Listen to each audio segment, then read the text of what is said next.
Hello, bonjour tout le monde. Hello, everyone. I think I'm going to get us started. Um, Bienvenue, welcome everyone. My name is Michelle Biss. Mon nom est Michelle Biss, and I am the Executive Director of the National Right to Housing Network, the Réseau National de Droit au Logement.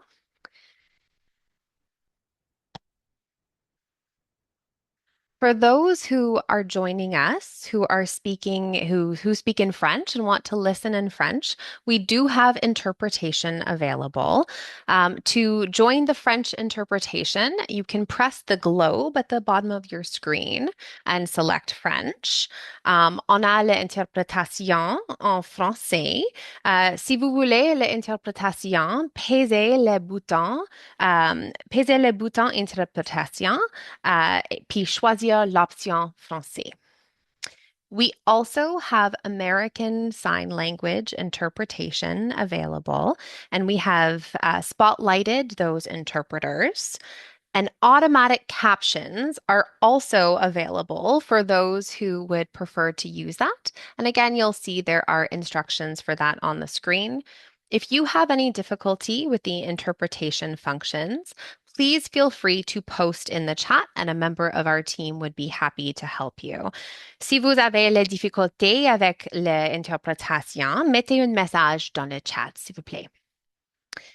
So before we begin, I would like to acknowledge that from coast to coast to coast, we are on the ancestral territories of all Inuit, Métis, and First Nations peoples that call this land home. We want to recognize the ongoing and historic impacts of colonization and note that we are committed to ongoing decolonization of our systems and our practices, guided by the work of the United Nations Declaration on the Rights of Indigenous Peoples and the Truth and Reconciliation Calls to Action, Missing and Murdered Indigenous Women and Girls Calls to Action, and the Principles of Indigenous Self-Determination. I myself am joining from the unceded, unsurrendered territory of the Algonquin Anishinaabe, whose presence reaches back to time immemorial. And I would like to recognize the Algonquins as the customary keepers and defenders of the Ottawa Rivershed and its tributaries, and note that the presence of Anishinaabe Algonquin Nation has nourished this land. And I'm grateful for the land and the water protectors who continue to care for Turtle Island. I'd like to invite everybody to share which territory they are joining from today in the chat.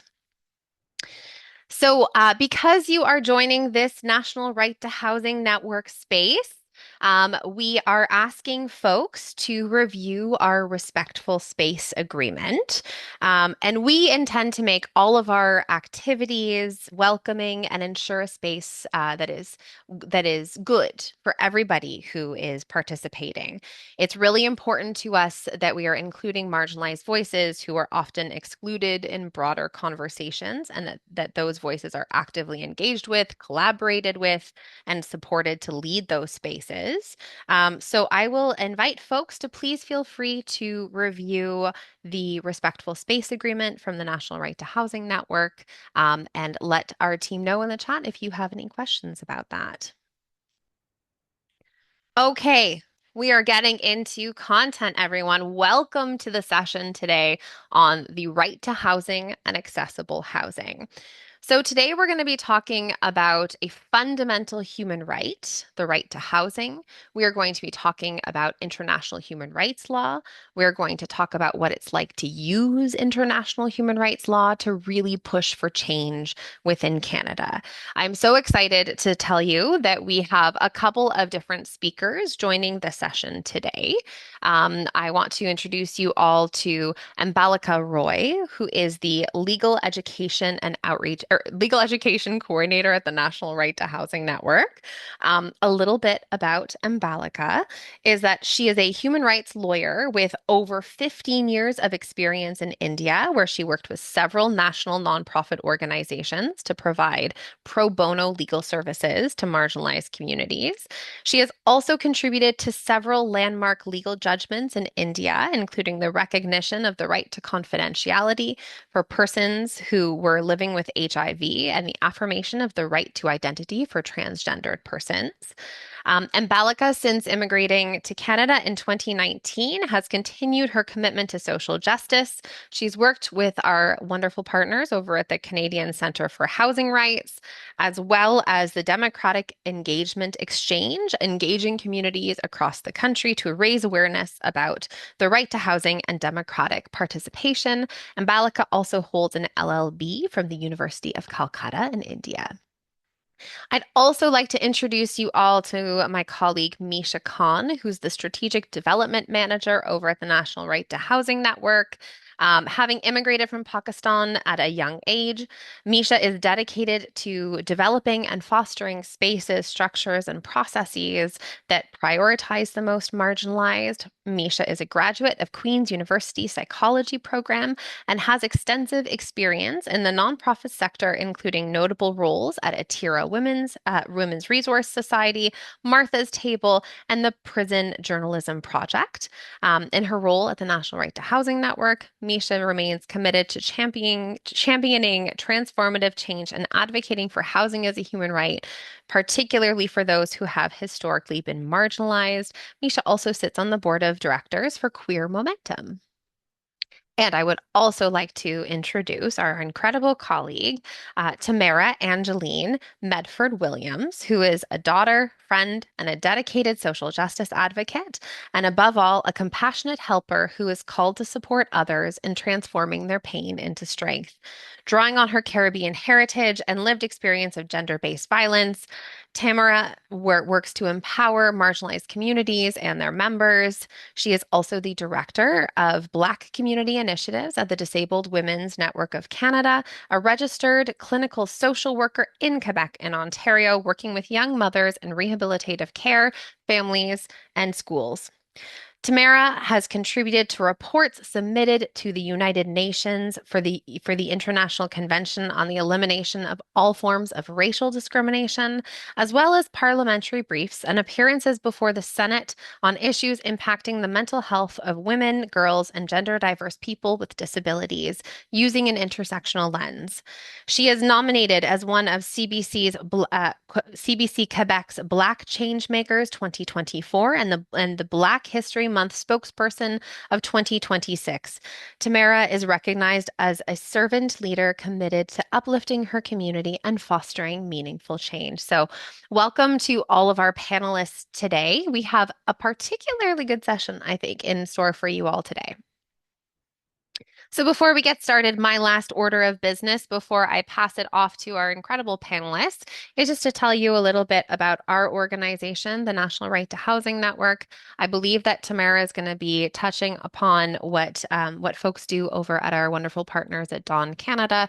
But to give you a bit of context about our network, we launched in about 2020. A number of you might, in fact, be part of the network already. And what we do is our focus is very much around Canada's very first right to housing legislation. Balika will be talking about our right to housing legislation shortly. But this is the very first time that there has been an opportunity for people in Canada to exercise what we call an economic, social, and cultural rights through mechanisms that Ambalika will be talking about, and in particular, review panels, which is the main focus of this discussion. We at the National Right to Housing Network have been established to advise and strengthen that commitment that the Government of Canada made through our right to housing legislation in 2019, and to also make sure that people across the country can use that infrastructure to exercise justice, that they can exercise their right to housing, and building up capacity for folks to understand the right to housing, not just as something that we put on our posters or t-shirts or stickers, but as something that is recognized in international human rights law, in the Covenant on Economic, Social, Cultural Rights, that is real and tangible and can be used to push the government to make meaningful change for people who are experiencing rights violations in relationship to housing and homelessness.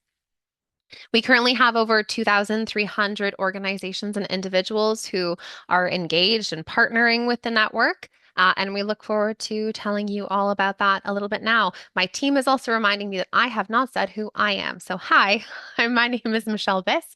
I'm the Executive Director of the National Right to Housing Network.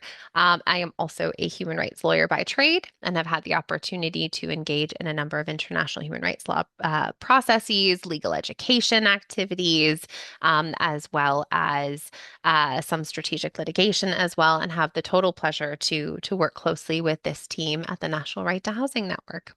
With that, I will pass it off to Ambalika, who is going to take it away. Go right ahead, Ambalika. Okay, thanks so much, Michelle. And thanks so much for joining us today for this very important conversation.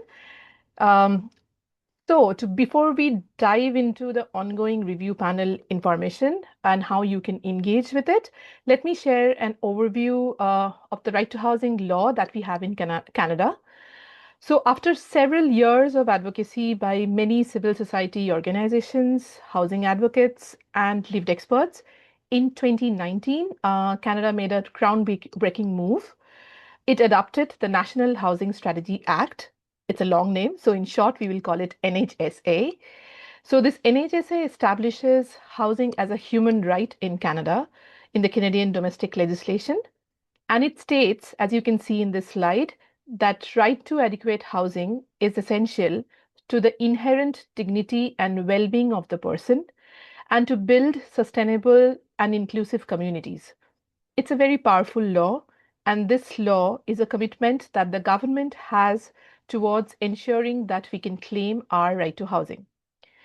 So, this law introduces a parallel access to justice mechanism, and you can see in that diagram that we have here, which includes a federal housing advocate, a national housing council, and a review panel, which can hear about systemic housing issues from rights holders and make recommendations aligned to the international human rights law and Canada's commitment, and then send those recommendations to the Minister of Housing and Infrastructure. And the minister also has a responsibility to respond to those recommendations. And we will hear about this in a while, in a bit, in a more detail. Can we have the next slide, please? Okay, can great. So let's take a look at the roles in details of all these mechanisms which I just explained. So first we'll start with the National Housing Council. So the National Housing Council is an advisory body that brings together people from across the country, including those with lived experiences, community advocates, and other housing experts to check how the housing policies and programs are actually working in practice. So this council advises the Minister of Housing to ensure that Canada realizes right to housing progressively. Again, progressively means here that Canada uses maximum available resources and responds to the need of the most impacted people. Next, we would see what the federal housing advocate does. So the housing advocate is an independent, nonpartisan watchdog who can hold the government accountable for their right to housing commitments. So Mary Jose Hull is the first and the current federal housing advocate, who is the key driver for bringing systemic change in housing issues. We are using this word systemic housing issues again and again. And in the next slide, I will explain what that means actually. So, what the federal housing advocate is responsible for? So, she can conduct research and receive testimony about systemic housing issues and actively engage with rights holders, with communities whose rights are violated, receive submissions from individuals, groups about housing rights violations, also make recommendations to the Minister of Housing and Infrastructure, and of course, speak about the human rights violations that's happening in the country, and also monitor how this entire law is being implemented. Next, we have the review panel, and we will talk a lot about the review panel today in the later part of the presentation as well. So the review panel consists of 3 members of the National Housing Council who convene the human rights-based hearings on systemic issues. So these panels are very important oversight and accountability mechanism.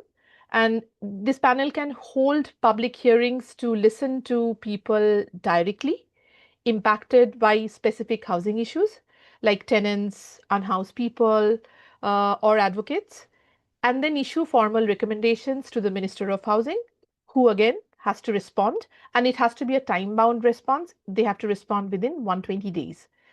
So, these recommendations that we are talking about, which the review panel would be making, helps to identify the solutions that are necessary to reform laws, policies, programs that affect housing and homelessness in Canada. So we already have seen there were two review panels which has already happened since 2022. One was on financialization of housing. Another was NEHA panel that focused on the challenges that women and gender diverse folks face. We will hear about the learnings of these panels as well in the later part. Misha would share some of the insight that we gathered from this. And currently, the third review panel on lack of accessible housing is ongoing, and we will be talking about that in a bit. And the last feature of there's a Minister of Housing and Infrastructure as well within fits within this law. So the minister plays an important role. They can receive recommendations from the Federal Housing Advocate, the National Housing Council, and the review panel as well. And they must respond to those recommendations in a time bound manner, and the time is 120 days, which is specified in the law, through the Senate or the House of Commons. So, in totality, this law is very significant as it establishes the right to housing beyond poster writing, which Michelle shared. Like, it's not really something that we write in our t shirts.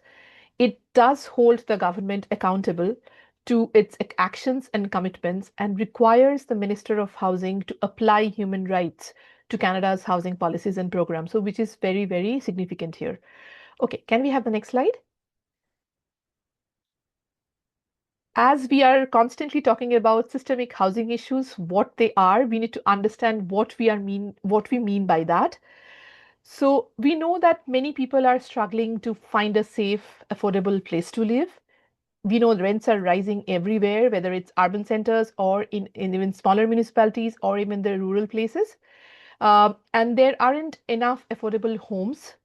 Some renters, especially like newcomers who come to Canada or people with low income, face unfair treatment or pushed out of the housing in the communities where they are living currently or they're working or studying.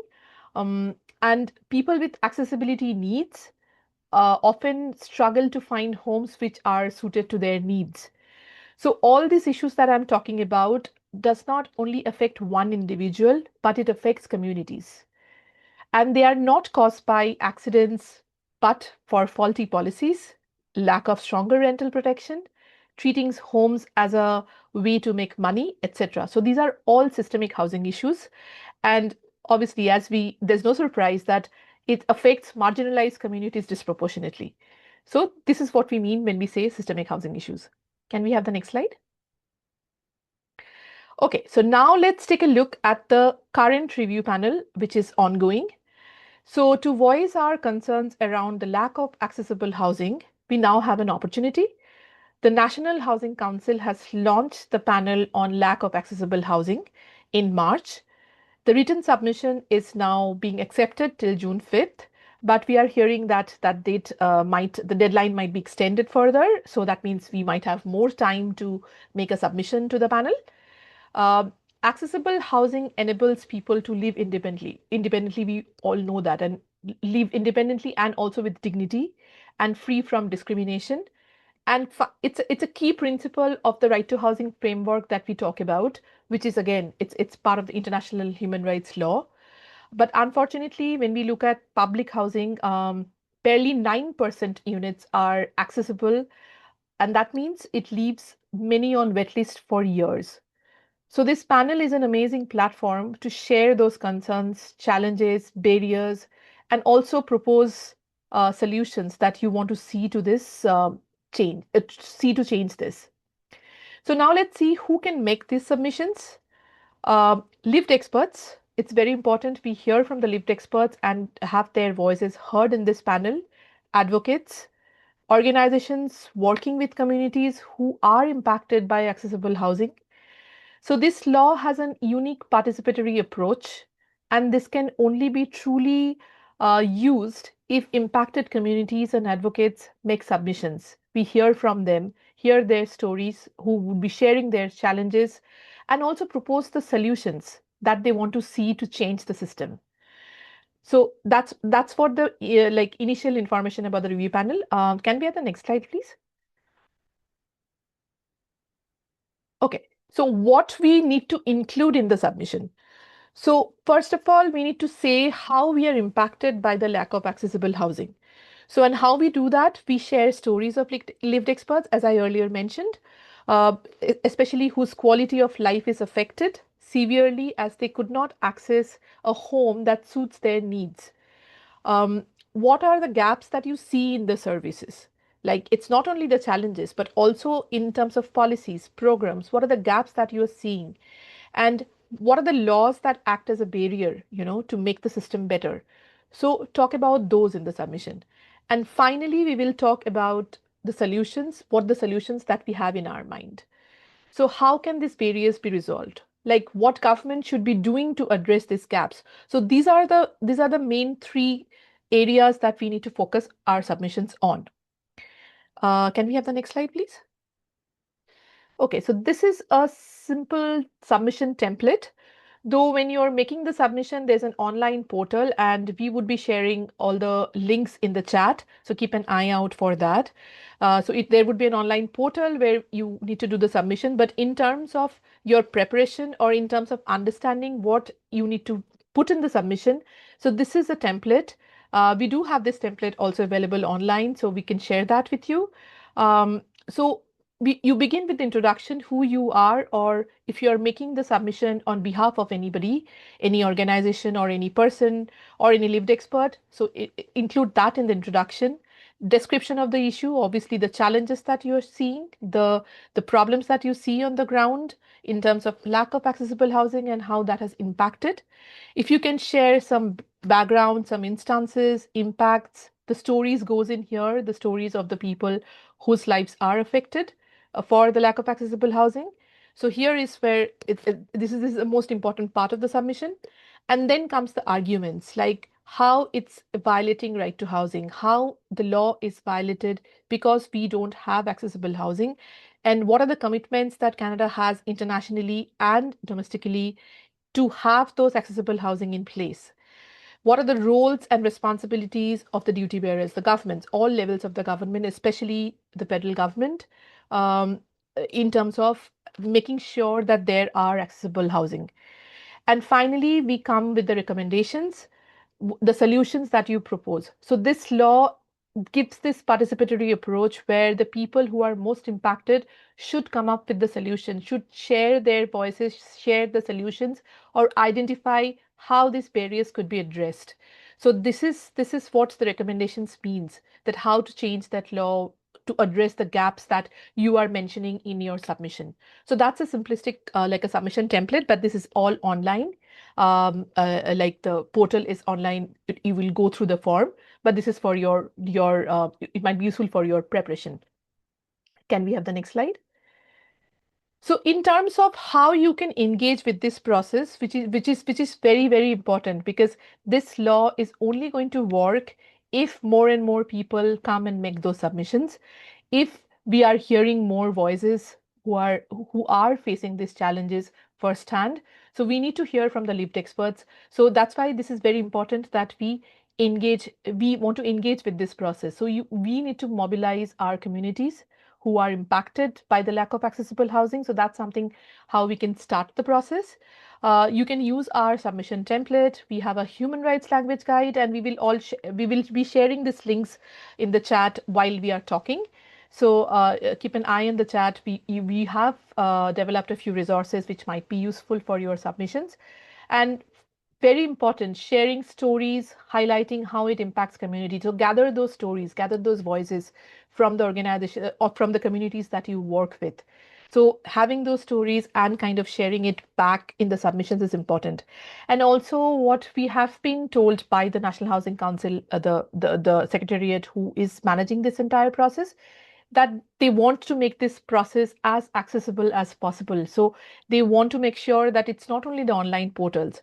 We are hearing that there would be oral submissions, there could be yeah, there could be more accessible way that you can bring in or incorporate voices and the stories that we are talking about.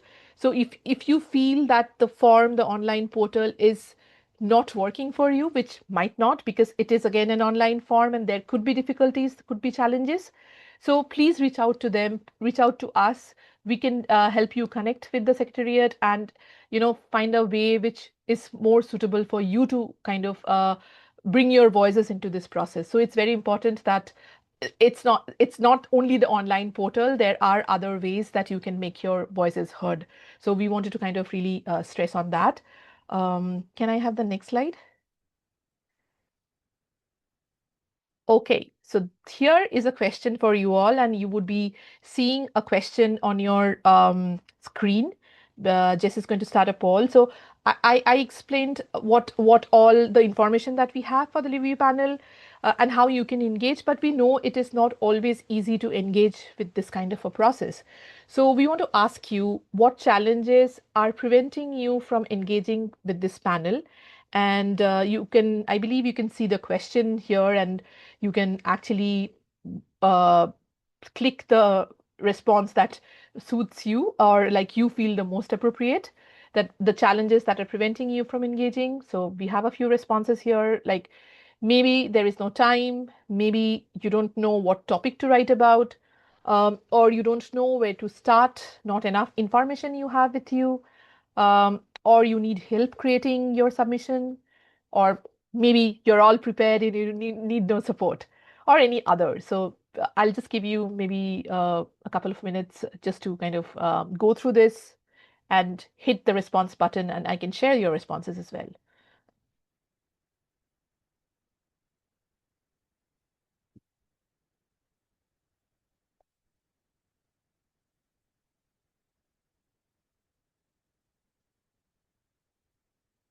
Okay. Should we have some responses?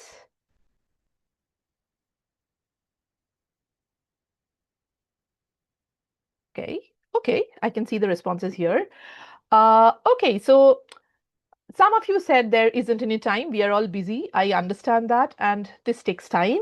So absolutely appreciate your response. Um, I don't know what to write about. About 11% folks said that we don't know what to include in the submission, which is very fair. And because we know the stories, we know the challenges, but it's difficult to put it into words and finally get into a submission.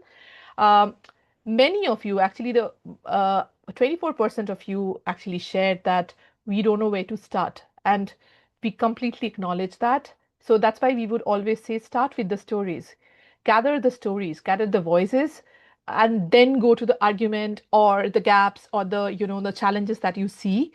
So I can see a lot of responses around that. We do have a fair amount of people who said that you need support for creating a submission. We at NRHN would be very happy to support your submission. We are definitely not the issue experts, but we know how this process works. So if you need any support in making your submissions or you need any kind of advice in that, we would be very happy to kind of support you there. And we would be sharing our contact details. Feel free to reach out to us. And I'm very happy to see even quite a lot of people already feel that they are prepared and they are ready for the submission. So yay, that's great news actually, and it's very inspiring for us to know that you're willing to engage and you're prepared. Thank you so much for taking this poll. Yeah, so I'm just closing that now. And I think that's my cue to hand it over to Tamara, our colleague at Dawn, to share Dawn's insight and also what they are hearing from the ground around accessibility issues in housing. And also, they are doing their own submission, so they can share some of the insight from there. Over to you, Tamara. Thank you so much, Ambilica. Can everybody hear me? Perfect. For those with diverse visual abilities, I'll describe myself. I am a Caribbean woman of caramel complexion. I have my hair in shoulder length locks. Behind me is a bookshelf with encyclopedias because I'm old school. And I'm wearing a black gym outfit because that is how I regulate my nervous system. I am the director of Black Community Initiatives at the Disabled Women's Network of Canada. I've been with Dawn for over 10 years now. And Dawn Canada was established in 1985. It's a national feminist cross disability human rights organization that works to address systems of oppression. We focus on addressing issues of disability through our four pillars, which is research, education, policy, and advocacy. And our mission is really to support the ending of poverty, isolation, and discrimination, as well as violence experienced by women, girls, and gender diverse people who live with disabilities and or those who are deaf in Canada.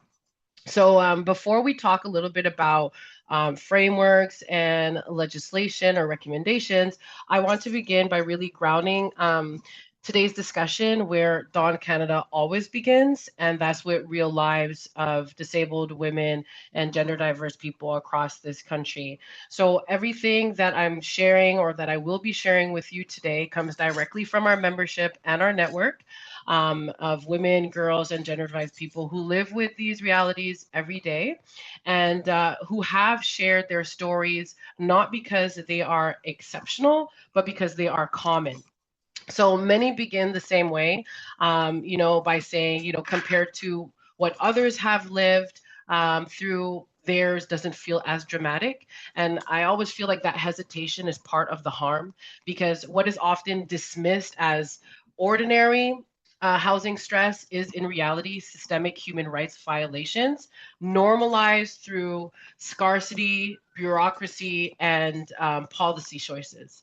So, accessible housing in Canada is not a technical issue. It is not just a design oversight and it's not just an inevitable consequence of a tight housing market. It is, in fact, a human rights crisis. And it's one that disproportionately impacts disabled people all over Canada, but with our lens of gender, we work closely with disabled women, girls, and gender diverse people. And I'll be able to share with you a little bit of the experiences that they have shared with us with respect to their housing issues. And this is coming from women who are Indigenous, Black, racialized, low income, neurodivergent, who are dealing with issues with status, or who are living with chronic and episodic disabilities, in addition to a lot of the Main Street stuff that we often hear. So one of the most fundamental challenges is simple and still devastating is the fact that accessible housing largely does not exist at the scale that we require. And if we think of, some statistics, there's a small percentage of publicly owned social housing units in Canada that are accessible. And if we keep in mind that 30% of women in Canada currently live with a disability, with the rates much higher for Black, Indigenous, and racialized community members, that percentage of being less than 10% is really not doing our community justice. So across the country, Dawn Canada members have reported similar patterns. Some members have said that housing listed as accessible still includes stairs, still includes narrow hallways, still includes inaccessible bathrooms. Our members have also shared that there are no accessible units available outside major urban centers. So this is for people who are in remote and rural areas. Also noted by our members was that new housing developments that are currently being built right now do not have a universal design.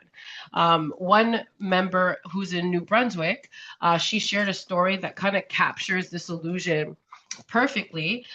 She mentioned that after decades of stable housing, her building was sold and her rent nearly doubled overnight with no accessible units available.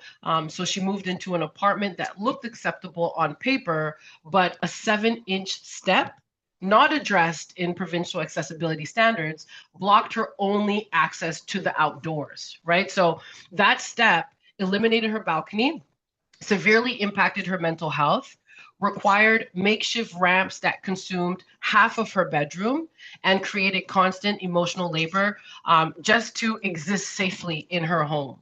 So, a barrier invisible in policy had total control over her life. And this is what happens when accessibility standards are written without lived experience. So, just like what Ambelika shared, we always have to go back to the community that is most impacted in order to ensure that policy is really reflective the community that is supposed to serve. So another point to address is the intersectional exclusion, right?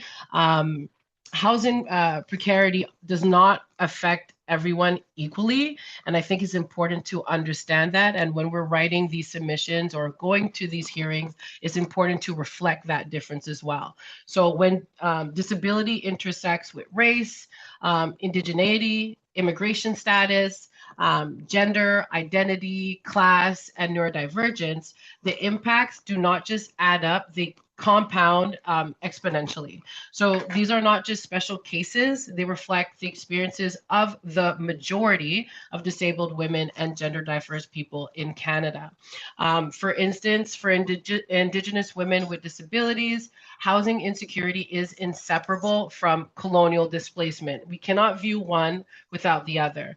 And there's this under 10% are even on wait lists for subsidized housing, not house, simply on the list, right? So when we think of this, we think of many reserves having no accessible housing. We think of urban housing systems that require, certain amenities that they do not have. We think of application processes that are completely bureaucratic, Eurocentric, and ultimately culturally alienating, right? And we have to understand that a lot of our community members, especially those that we aim to serve in our various organizations, are reflected in this population. So when accessible housing is unavailable, Indigenous women face an impossible choice, which is remain in housing that actively harms their health or leave land, language, ceremony, and kinship to access services elsewhere. So I think that's important when we're bringing that up, and if we bring that up in our submissions, to understand how, Canada removed Indigenous peoples from their homes through residential schools. Now it removes them through inaccessible housing. And, there's a similar but different experiences that Black and racialized women with disability also face in Canada. Is because this community navigates what scholars describe as misogynoir plus ableism. So on the ground, this looks like being told the units were just rented, applications rejected after naming accessibility needs, illegal requests for deposits or co-signers, being funneled into unsafe and poorly maintained buildings. And one of our members who's of the community said, I wasn't choosing unsafe housing. Unsafe housing was all I was allowed to access. So this practice has a name, people call it screening out, but it's important to be clear about what it really is housing apartheid. And the data really confirms lived experience. So we already know that Black women with disabilities spend almost 40% more of their income on housing. They are 3 times more likely to reside in a building or a house that needs major repairs, and they're also half as likely to receive housing subsidies. And I'm keeping track of the time because I tend to talk a lot. And then we'll just talk a little bit about the economic violence also. The myth of acceptable tenant, and this is something that came up a lot in our work that we do with our members, with our network especially. So we at Dawn Canada, we named this very clearly. This is not just an affordability crisis, it is economic violence. So disability benefits also remain far below the poverty line. And if you think about that, it is coupled with the housing issue as well, because if disability benefits are low, how can people even afford to be in a safe environment? And one of our members, who's a 26-year-old autistic member in Ottawa, shared how they and their partner both working are repeatedly rejected because they cannot demonstrate rigid income thresholds like 3 times the rent or something like that. And the result, once again, is unsafe neighborhoods, social isolation, and being in places that they are not free to move or connect with their community because of their disabilities. So housing policies quietly determines who deserves safety, privacy, and community, and who doesn't ultimately. So when we are, especially us at Dawn Canada, when we are thinking of our submission, we are thinking of housing as a legally enforceable human right. So we are grounding our submission in a non-negotiable principle that housing is a legally enforceable right recognized under the UN Convention on the Rights of Persons with Disabilities, the National Housing Strategy Act, and the Charter of Rights and Freedoms. Yet we know that disabled women and gender diverse people experience daily violations of these rights. We're also are grounding our submission in the fact that housing violations strip dignity. Women lose privacy to basic care. Homes become sites of injury rather than safety, right? Um, and I think it's important to note that disabled women face 2 to 3 times higher rates of violence. Shelters routinely turn women away due to inaccessibility. So when you're living in a situation that is violent, you ultimately eliminate their autonomy because they're living in a place that's inaccessible and they can't even move to a shelter that is accessible. So women cannot choose. Oftentimes, what we're hearing, especially in our membership, is that women cannot choose where or how to live. Mothers risk child apprehension due to housing conditions, and survivors often remain trapped with their abusers also because of their housing conditions. So these are not cases, they are predictability outcomes of policy choices. And, when we think of that in our submission, some of our core recommendations will be, as I know most of the organizations will as well, is a universal design, right? A mandated universal design applied to all new housing, not percentages, but all units that addresses physical, sensory, cognitive, and psychosocial access. So every inaccessible building constructed today is a 50-year commitment to exclusion. And I think that's really important to keep in mind, especially for us at Dawn Canada.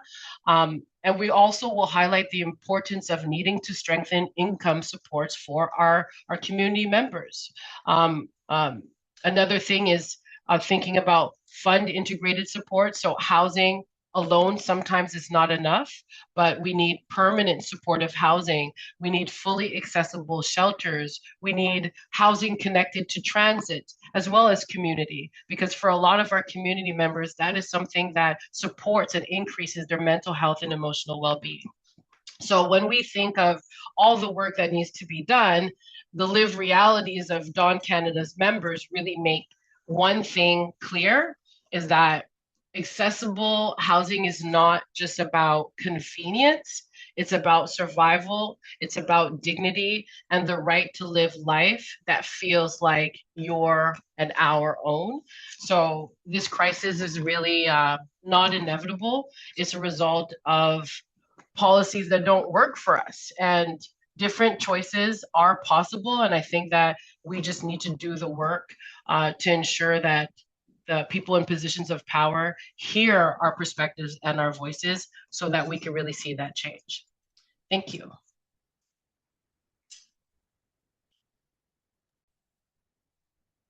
Thank you so much, Tamara. I think we're moving on to Misha up next. Perfect. Michelle, do you mind sharing the slide deck again? Awesome.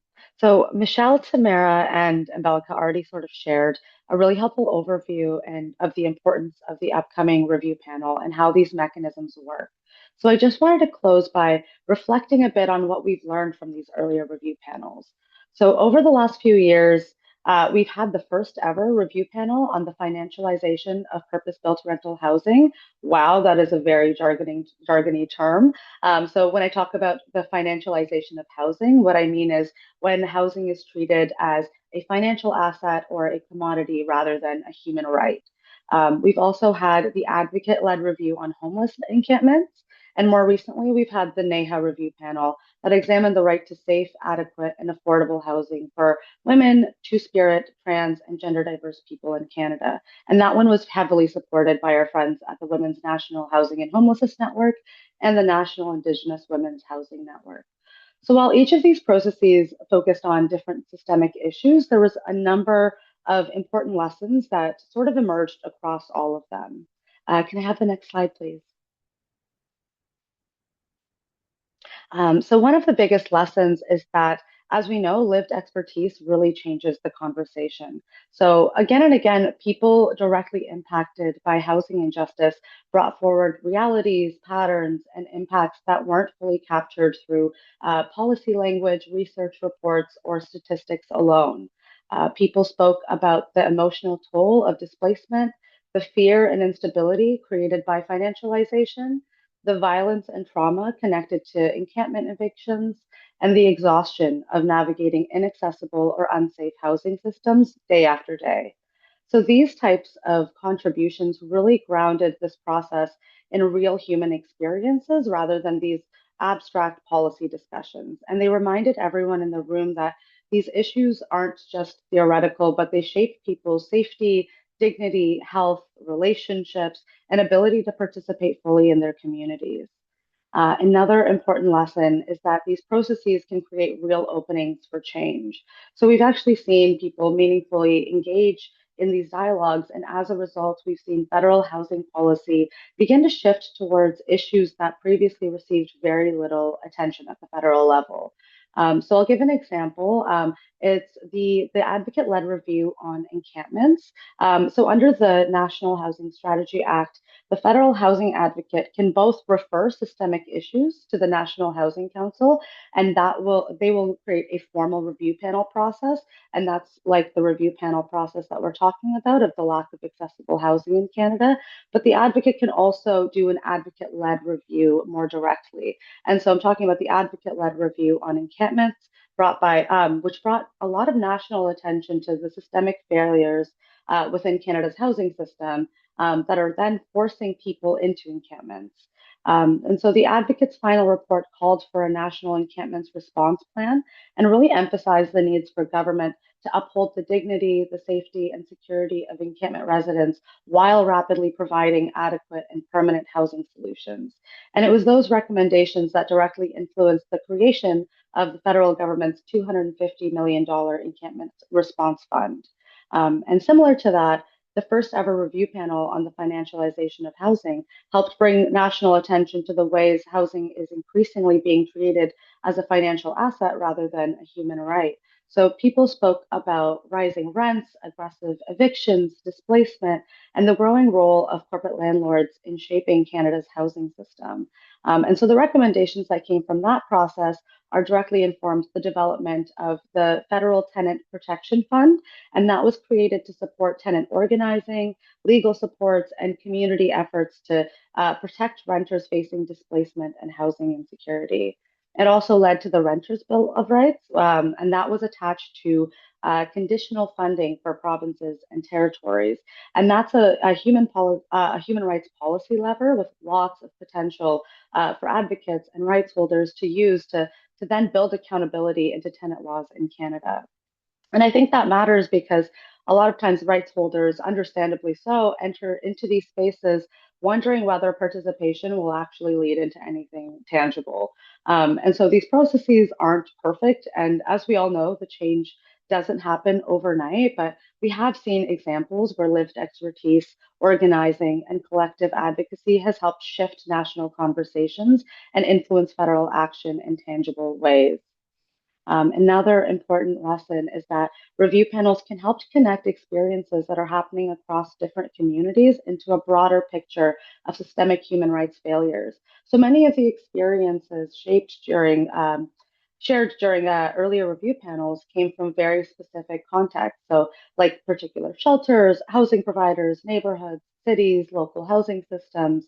But when those experiences were brought together nationally, it was clear that there were certain patterns that began to emerge, and that people across the country were describing many of the same barriers, harms, and violations, whether related to displacement, encampment evictions, or unsafe housing conditions.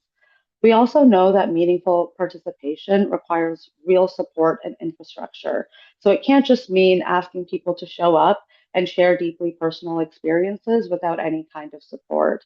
And so across earlier review panel processes, organizations and community groups played an important role in helping people understand the process, prepare submissions, access interpretation and accommodations, and feel safer participating. So, for context, during the financialization review panel and the encampments review, that included support provided by us at the National Right to Housing Network.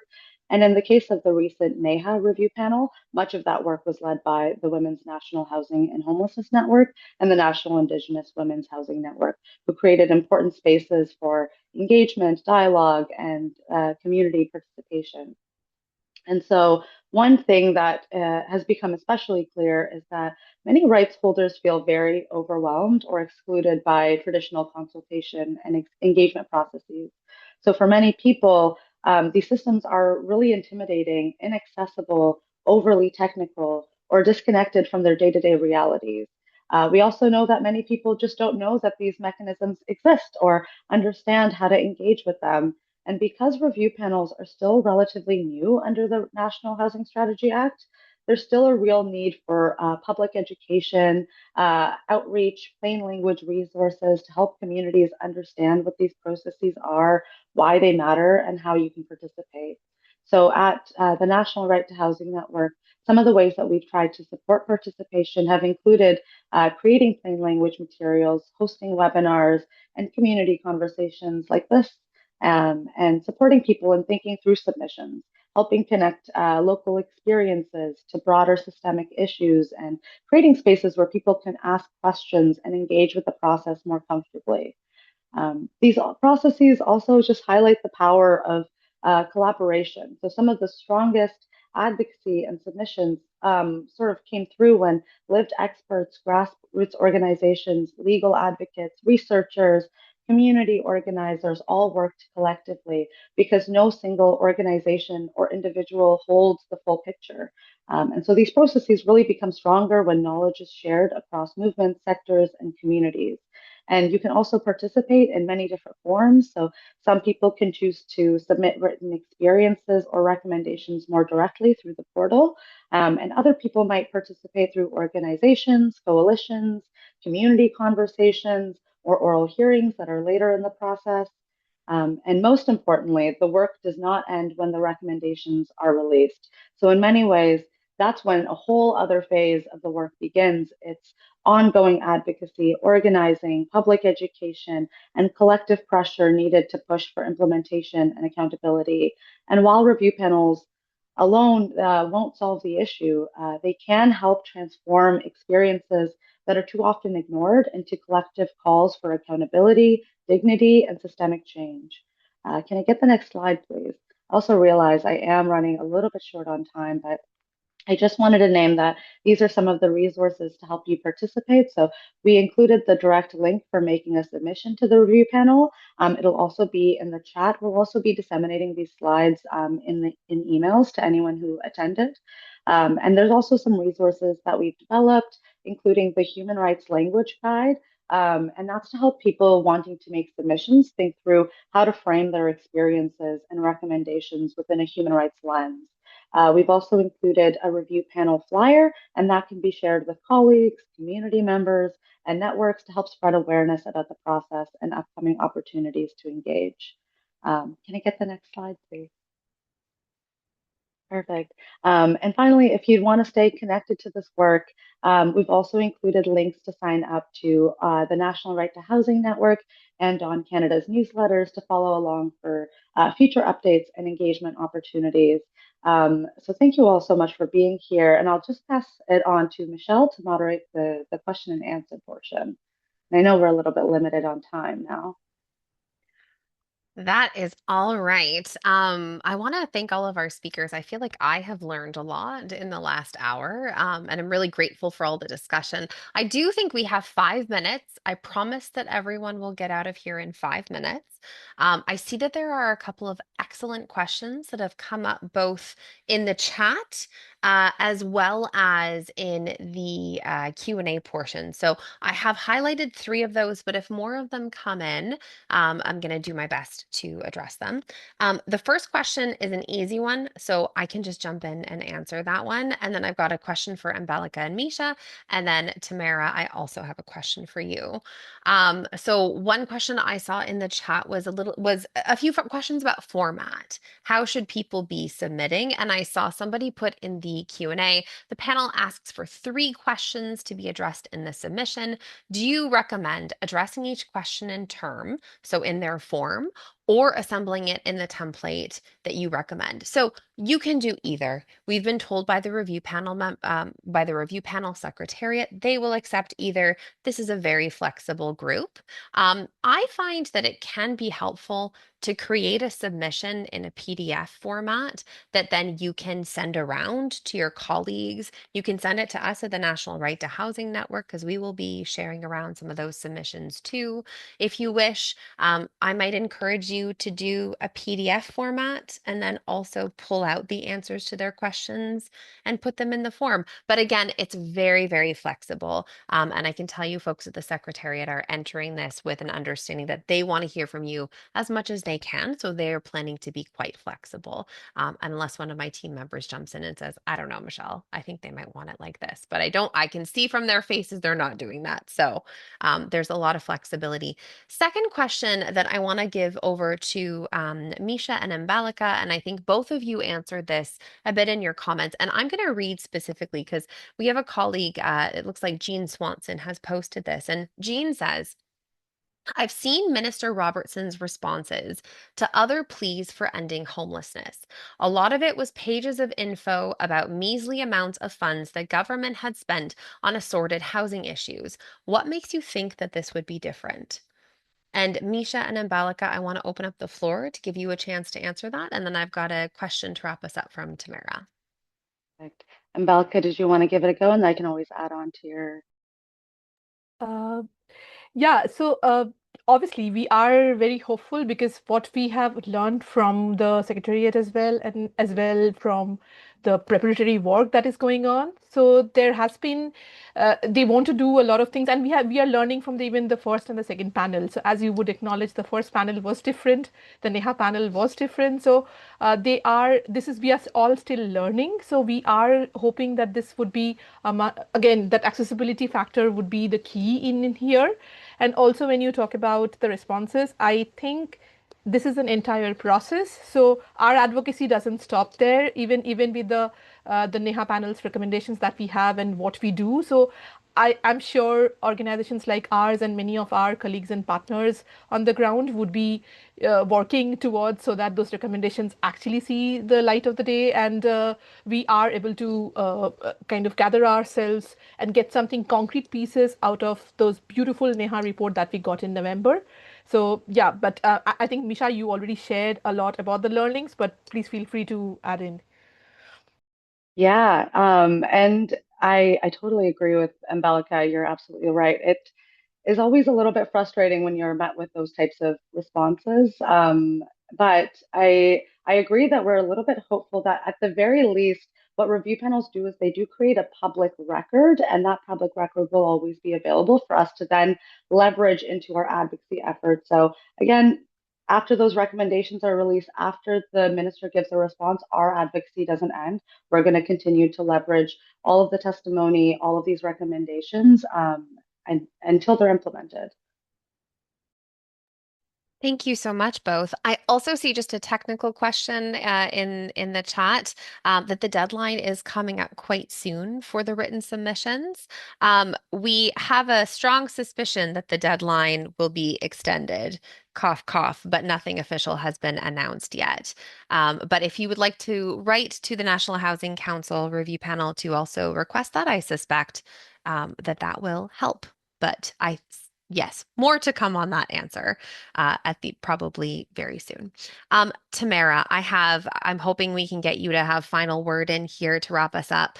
I'm wondering, what is one thing that you are hoping that Minister Robertson hears from this process?